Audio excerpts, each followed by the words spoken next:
Oke, halo Dokter Yu, Assalamualaikum. Halo, Waalaikumsalam. Gimana, Gimana Pak? Arvin? Ya, baik. Bagaimana?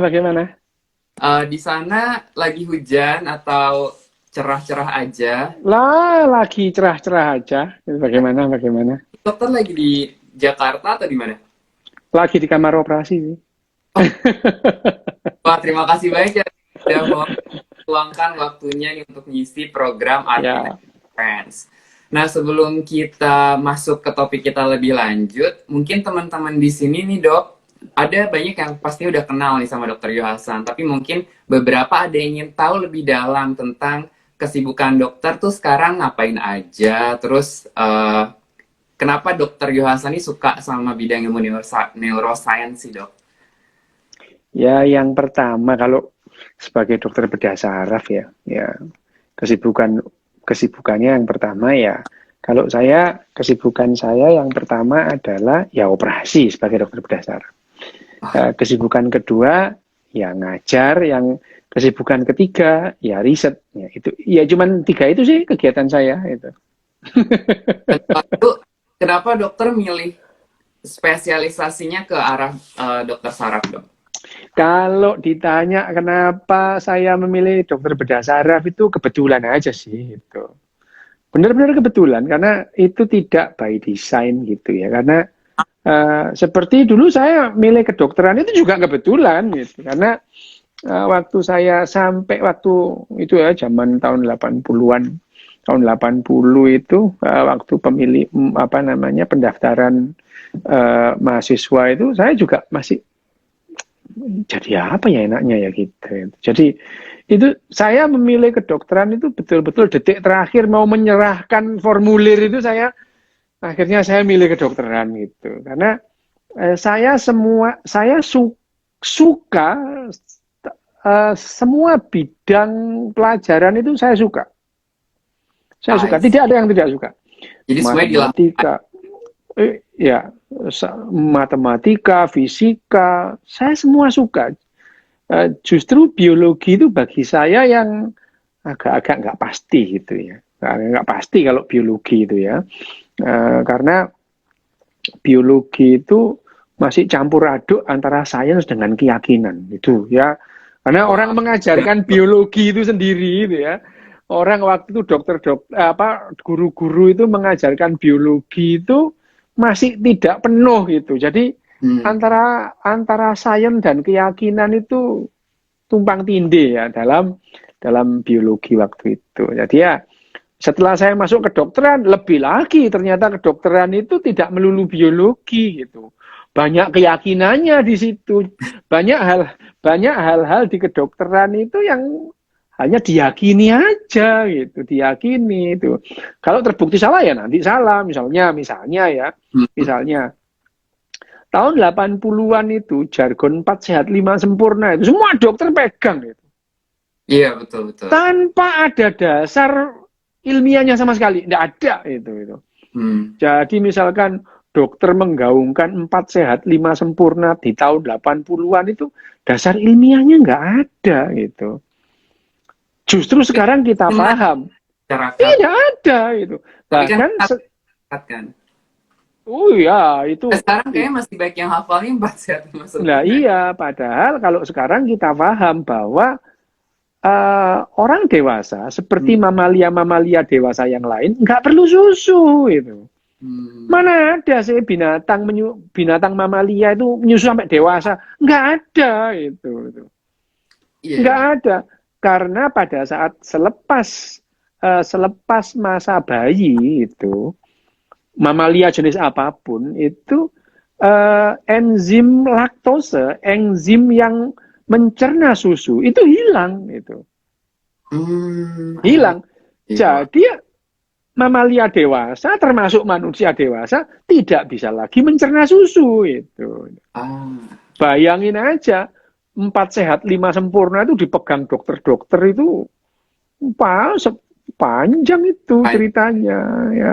Ya sampai zaman saya juga kita masih oke inget gitu 4 sehat 5 sempurna. Nah, Nah, teman-teman nih udah mulai banyak yang gabung. ya, Ini juga kesibukan lainnya, mungkin tadi dokter nggak sempat sebutin, tapi saya mau nyebutin nih, sering banget juga diundang ke program-program TV ya dok. Jadi Enggak lah, itu biasa itu kalau misalnya pas lagi saya sempat gitu ya, terus kemudian diundang ya, ya oke lah, enggak apa-apa gitu ya. dan juga Gitu. punya YouTube ya dok, Oh Insight ya, Our Brain. ya, Nah, teman-teman yang ya, belum subscribe, coba di subscribe dulu sekarang. ya, Menarik banget. saya punya kanal YouTube Inside Our Brain ya. Inside Our Brain itu saya mencoba menjelaskan neuroscience itu dan bukan hanya neuroscience, genetika dan evolusi itu secara populer gitu. Karena orang mau nganggap neuroscience itu kan ilmu yang di atas langit itu.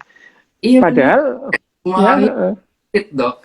ya, padahal neuroscience itu sendiri harusnya sesuatu yang gampang dicerna gitu. Contoh ya sama dengan buku yang akan kita bahas ini ya. Nah, oke. Kita akan mulai masuk nih ya ke buku The Ini ya, Happy Brain. The Happy Brain. Kita bisa awalin dari kira-kira tuh definisi kebahagiaan yang digambarin sama Dean Barnett dalam buku ini tuh seperti apa sih, dok? Ya, memang dalam bukunya Happy Brain-nya Dean Barnett ini seorang dokter ahli saraf ya, neurolog dia ya. Neurolog. Oke. Tapi di buku ini dijelaskan bahwa memang loh ya, dokter neurologi itu tidak diajari cara kerja otak kita itu bagaimana. Enggak itu. Enggak gitu. Enggak. Yang dipelajari dokter-dokter neurologi itu kalau ada orang sakit seputar otak dan tulang belakangnya, enaknya diapain? Gitu ya itu. Iya. Ya gitu. Nah, Sama yang coba sebagai di dokter Barnett ini nah, apa, dok? sama dokter bedah saraf juga gitu. Dokter bedah saraf itu diajari kalau ada gangguan ancaman kehidupan gitu ya, pada orang-orang, pada manusia itu enaknya diapain? Itu yang dipelajari di dunia kedokteran. Sementara di bukunya Dean Barnett ini kan dia mencoba ini orang ini bahagia itu apa sih yang terjadi di otak itu kok orang bisa bahagia gitu dan ada orang-orang yang tidak bahagia gitu. Apa yang terjadi di otaknya? Nah, Dean Barnett waktu itu di awal di buku ini disebutkan dia itu juga tidak ngerti gimana mulainya mau meneliti bagaimana otak itu menghasilkan kebahagiaan itu menelitinya dari mana. Dia datang ke seorang radiolog gitu. Bisa enggak dengan radiologi itu orang bahagia atau enggak kelihatan bisa enggak gitu. Lah orang radiologinya juga bingung. Ini pikirannya kok aneh gitu ya. Jadi akhirnya kerjasama antara Dean Barnett dengan profesornya yang dari bagian radiologi itu akhirnya mengarahkan, oh ternyata bahagia itu bisa diteliti, bisa dilihat dengan MRI fungsional atau PET scan. Oh orang ini bahagia gitu, bisa gitu. Oh, tapi dok biasanya kan orang itu mengkaitkan bahagia itu sama perasaan gitu, terus perasaan mereka kaitkannya dengan hati gitu. Nah ini gimana Ya, kaitannya, dok? ya kan Bisnisnya. kalau secara biologis, secara neuroscience kita paham bahwa yang namanya perasaan itu adalah produk dari kerja otak gitu. Nah ini mungkin Ya, yang lurusin ya teman-teman. Jadi ternyata ya. itu dari apa? Berarti bisa nggak nih dok kalau kita mau memanipulate kebahagiaan kita? Duh, sangat bisa. Pertama, satu ya, kalau Gimana? kita itu ngomong hati itu, kebahagiaan letaknya di hati. Lo lever atau hati, lever kita itu adalah organ pencernaan gitu. Ya, tidak ada perasaan di situ. Lever kita atau hati dalam arti ini, lever itu adalah organ pencernaan, bukan organ perasaan gitu ya. Yang kedua, kalau bahasa Inggris heart itu Sebenarnya jantung ya. juga itu jantung dan Iya. jantung itu tugasnya adalah memompa darah, nggak ada perasaan di situ itu ya. Nah, yang menimbulkan perasaan otak kita gitu. Bagaimana kita senang, kita sedih, kita bahagia, kita marah, kita jengkel itu adalah produk dari kerja otak. Itu. Nah, di bukunya Dean Burnett yang ini itu di bab 1 itu disebutkan kebahagiaan itu ada di dalam otak itu ya.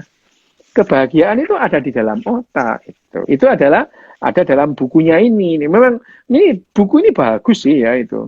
Terus kemudian dia juga menjelaskan bahwa bagaimana menangani kebahagiaan. Ya, kalau kepingin menangani kebahagiaan ya otak itu sendiri yang harus kita manipulasi atau kita akal-akalin. Jadi kalau orang bahagia itu dengan nasihat itu enggak bisa. Mbok kamu yang bahagia itu enggak bisa itu ya. Karena Terus kita harus melakukan sesuatu gitu ya dok. Harus nah ada. iya ya ya Nah, kan orang juga biasanya beda-beda nih dok. Ada yang kebahagiaannya itu sifatnya material misalnya. Ada yang kemudian dia lewat berkeluarga, punya anak misalnya terus dia bahagia gitu, berkumpul dengan keluarga. Atau ada yang suka jalan-jalan terus dia bahagia. Nah ini apakah bisa memang menjadi cara yang ampuh buat mencapai kebahagiaan itu atau sebenarnya ada cara-cara lain dok? Nah, yang pertama, seringkali kita itu tidak bisa membedakan antara kebahagiaan dengan kesenangan. Nah, gimana nih dok bedanya nih dok? Ya, itu. Nah, Kebahagiaan itu memerlukan yang namanya empati, tapi kesenangan tidak gitu. Ya. oh, Manusia itu bisa senang dengan menyiksa kucing, tapi itu bukan kebahagiaan. hmm, Ya, karena di dalam bukunya Dean Burnett ini disebutkan di sini ada yang namanya satu bab yang namanya happiness is other people. Kebahagiaan itu selalu bersama dengan individu lain atau dengan orang lain atau dengan binatang lain ya. Jadi kalau ada orang bisa menikmati menyiksa binatang, itu pleasure, bukan happiness. oke. Wah ini Ya, definisi ya yang itu bukan ya. Itu bukan happiness. Orang bisa melihat pertandingan tinju dengan antusias itu karena dia harus mematikan beberapa tempat empatinya. Orang harus mematikan empatinya untuk bisa menikmati ada orang dipukuli dan dia merasa senang. Ya, happiness atau kebahagiaan mutlak melibatkan empati, pleasure tidak. Gitu. I see. Ya, jadi kalau kita melihat, Contoh realnya kalau bahagia kita terus jadi melihat, ya kalau kita melihat bahagia, kita makan bersama di meja makan, terus kemudian terima kasih ya, saya sudah dibuatkan makan kepada yang satunya. Terus yang satu bilang, iya terima kasih kamu sudah datang gitu. Jadi itu kebahagiaan. Bukan pada makannya yang membuat dia bahagia, tapi mereka makan bersama dan saling menghargai kehadirannya, menghargai masing-masing mempunyai kontribusi dalam suasana itu yang namanya bahagia itu. Jadi pada manusia kebahagiaan itu berbeda dengan pleasure gitu ya. Pleasure itu orang melihat adu jago, adu ikan cupang itu bukan kebahagiaan meskipun ada kesenangan di situ. I see. Ya, jadi Oh, ada kesenangan yang menghasilkan kebahagiaan, tapi tidak semua kesenangan menghasilkan kebahagiaan. Itu yang ada dalam bukunya Dean Burnett ini ya, bahwa yang namanya bagaimana orang bahagia harus melibatkan orang lain atau individu lain. Manusia tidak bisa bahagia sendirian, itu tidak bisa. Tapi kalau dia bersama dengan anjingnya, dengan kucingnya, dia bisa bahagia gitu. Dengan kucing kedua ya. Dia bisa memberikan makan ke kucingnya, dia merasa bahagia. Nah, netizen Indonesia ini seringkali membedakan antara kebahagiaan dengan kesenangan itu. Manik. Halo Fildi Boleh. bertanya, dokter ada rencana tentang neuroscience? Kenapa? Ya, halo dok. Jadi ini ada pertanyaan dari @Fildi Manik. Dia bertanya, dokter ada rencana nulis buku tentang neuroscience nggak dok? Kalau rencana sampai sekarang enggak. Gitu. Sampai Tapi sekarang saya belum antusiasnya punya ini. rencana. Ya, ya mempelajari iya, melakukan riset iya, menulis buku belum, ya belum, belum. Oke. Riset iya, riset tentang neuroscience iya, terus ngajar iya, gitu ya, mempelajari iya, gitu. Tapi menulis buku neuroscience populer belum, gitu ya, karena menulis buku neuroscience populer itu tantangannya banyak, gitu ya, karena Hmm, neuroscience neuroscience sendiri ini bergerak liar gitu. Kalau saya nulis sekarang itu 2 bulan hmm. lagi bisa salah, sudah ada sesuatu yang I see. baru gitu ya.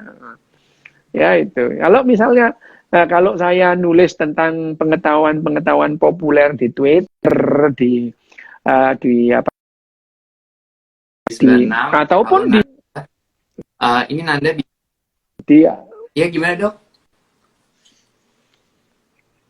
nah, kalau misalkan saya nulis thread di Twitter gitu ya, itu ya sifatnya Sinyalnya akan agak temporer terputus ya, gitu ya. koneksinya agak terganggu. Oke,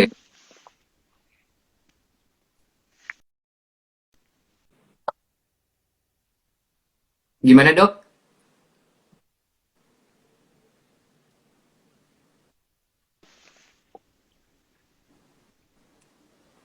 Oke, ini Halo uh, Arvin, dengar nggak? iya sudah dengar dok. Oke ya. Kayaknya keputus-putus tadi ya. Iya, ini ada Oke. yang nanya dok, kenapa love dilambangkan cinta? Kenapa lambang itu dianggap cinta, padahal kan di hati, aneh sekali. Nah sebenarnya kalau cinta sendiri itu di mana dok? Di otak juga nggak? Gini, dalam jangka waktu yang lama banget manusia itu tidak pernah tidak menganggap otak itu sebagai pusat perasaan itu ada. Hmm, Bahkan ini ya sampai yang namanya pemikir-pemikir di abad pertengahan itu mereka itu masih yakin bahwa yang namanya pusat kehidupan itu di jantung bukan di otaknya itu. ya makanya selalu bilangnya heart ya. Tapi kok kalau di Indonesia Heart kita itu. bilangnya hati ya dok? Ya, makanya orang Indonesia itu juga bingung. Diartikan hati gitu ya, ya. Heeh. Heart itu diartikan hati, padahal heart itu jantung sebetulnya. Makanya lambangnya love itu jantung bukan hati, Iya, gitu kan ya, itu. gambar kan? Itu jantung. Orang Indonesia itu bingung-bingung Wah, sendiri gitu ya.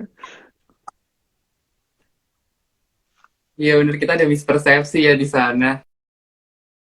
Nah, terus nih dok, Ya, ada Daniel Aribowo.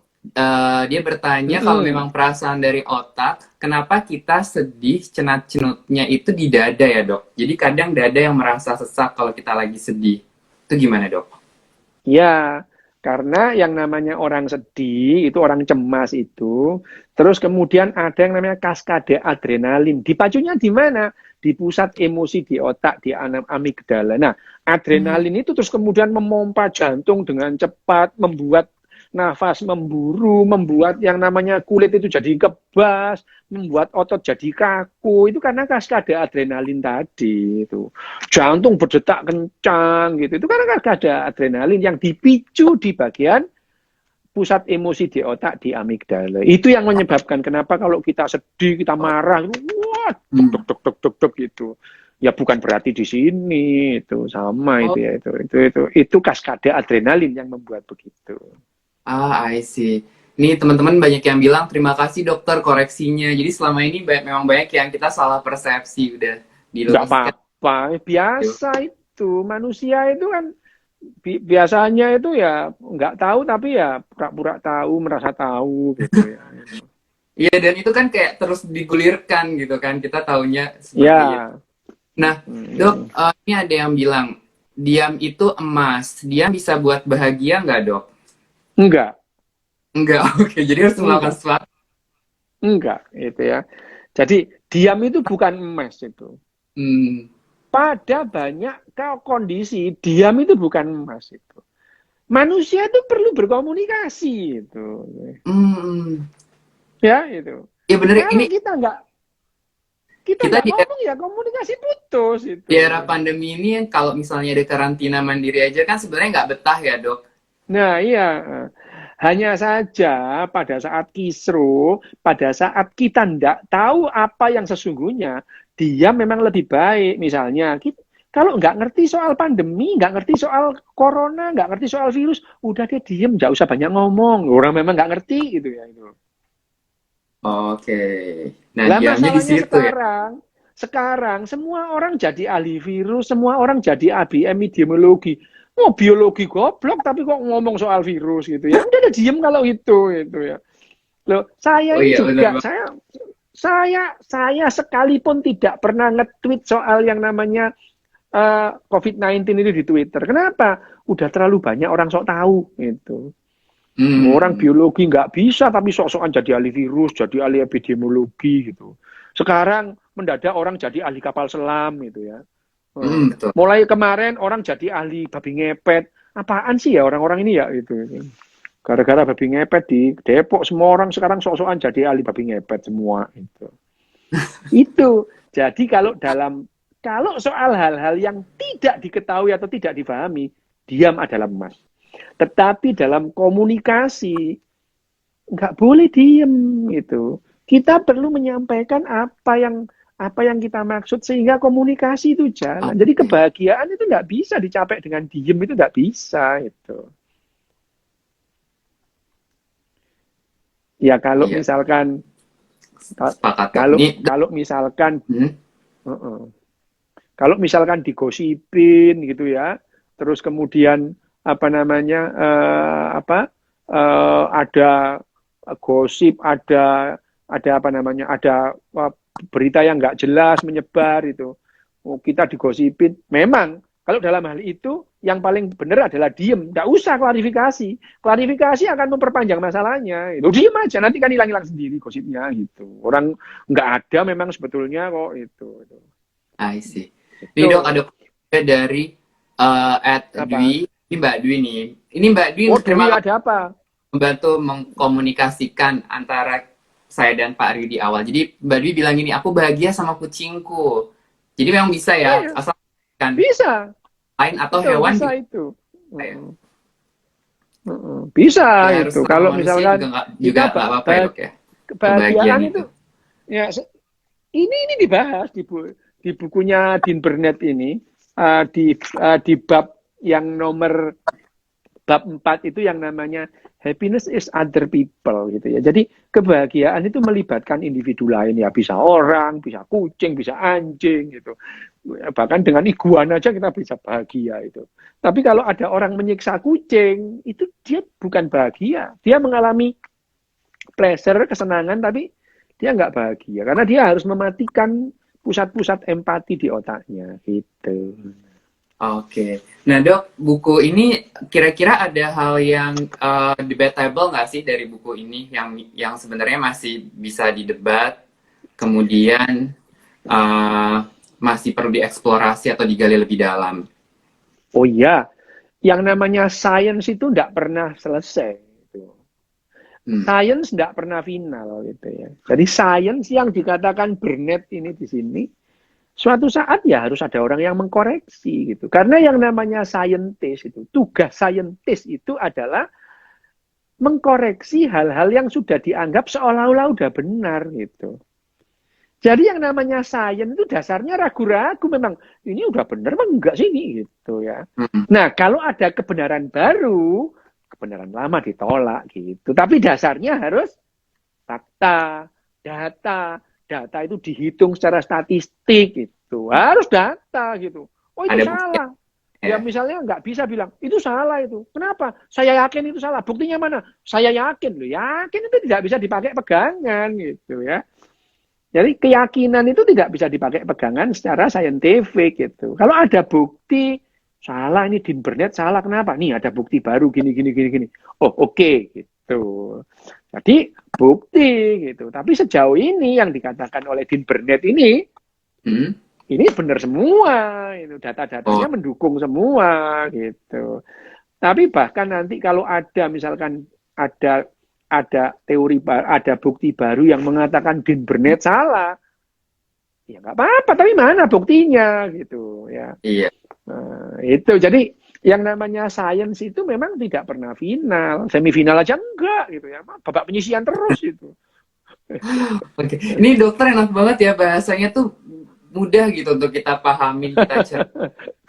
Dok, Ya, ini ada pertanyaan lagi nih dok dari Ed Ratnawati. Kata orang bahagia itu bisa buat panjang umur. Nah, kalau menurut neuroscience bagaimana dok? bahwa bahagia itu terus kemudian mengurangi tingkat stres, iya. Tingkat stres itu membuat orang lebih sehat, iya. Jadi bahagia itu membuat orang lebih panjang umur, juga iya. Itu ya Oke, itu. Tapi ya bukan bisa lantas ya. orang bahagia nggak bisa sakit tipes itu ya. Orang meskipun bahagia kalau tipesnya nggak diobati ya mati aja gitu.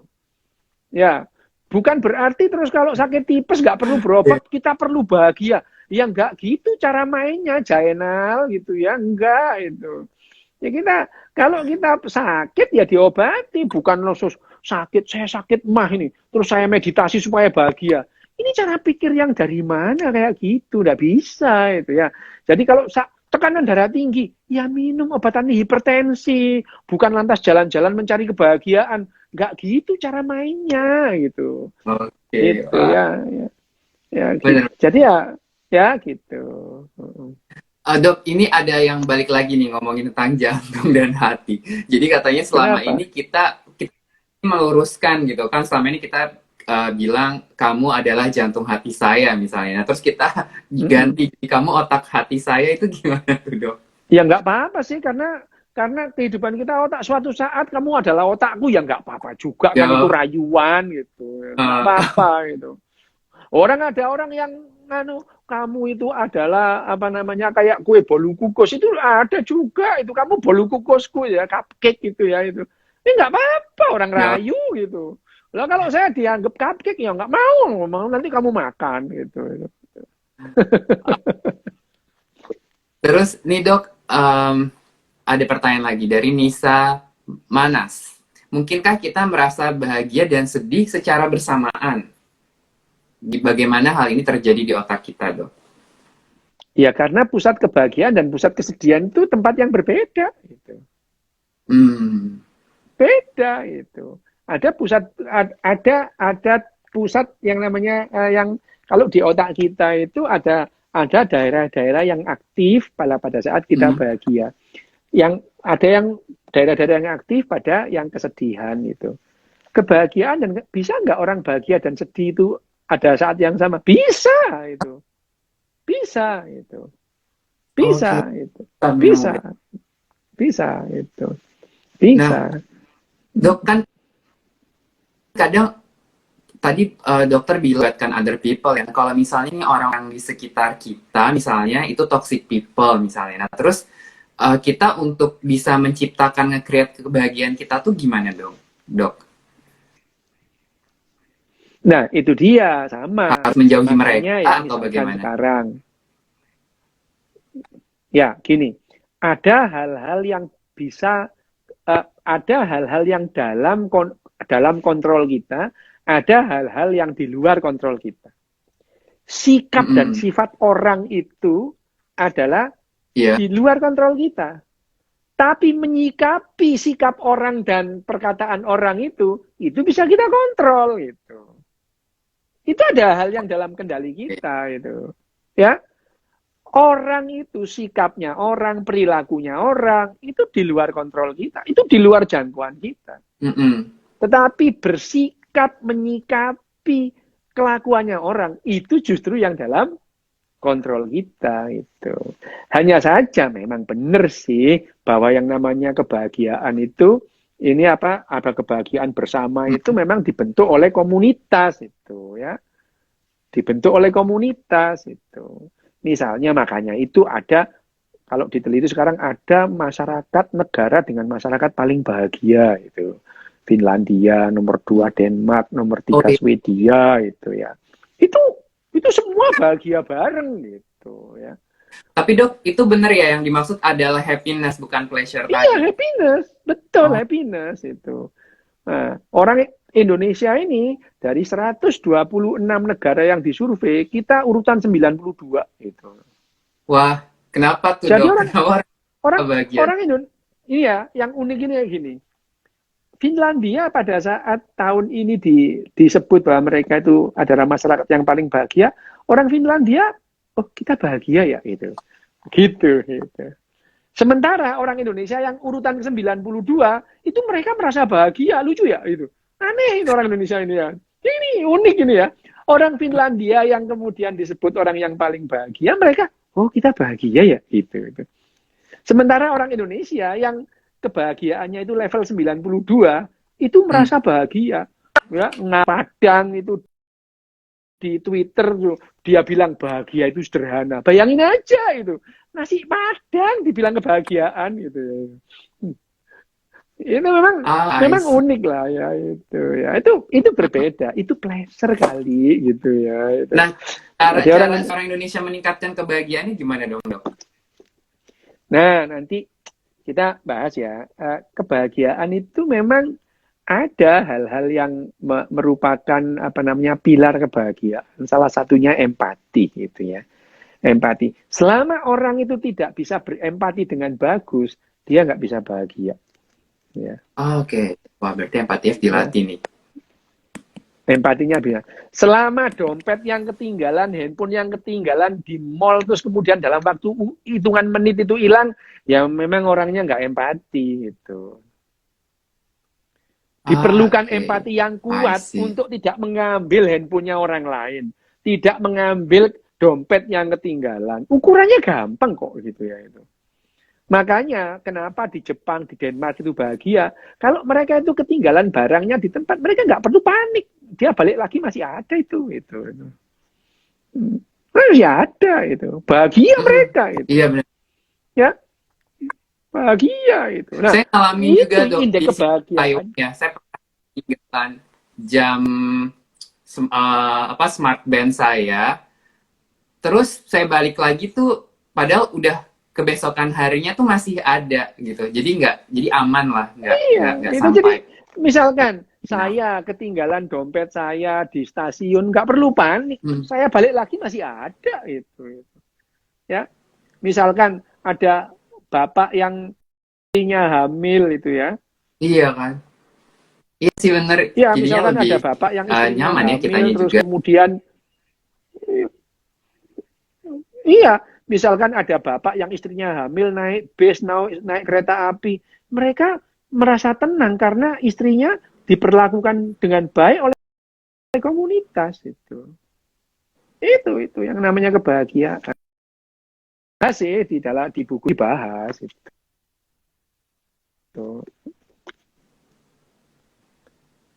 Iya betul Kira-kira banget. gitu ya, Arvin ya, di dalam buku ini ya.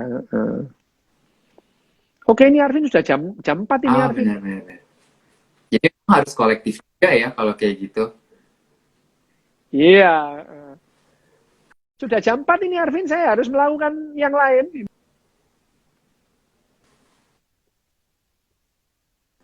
Nah ini ada pertanyaan dari Daniel Aribowo. Orientasi seksual, misalnya LGBT, itu karena nature, alami, atau nurture, atau lingkungan nih dok? Pandangan neuroscience tentang Nah, perkembangan itu otaknya nanti LGBT udah. gimana? Itu gini deh di YouTube saya bahas kok itu.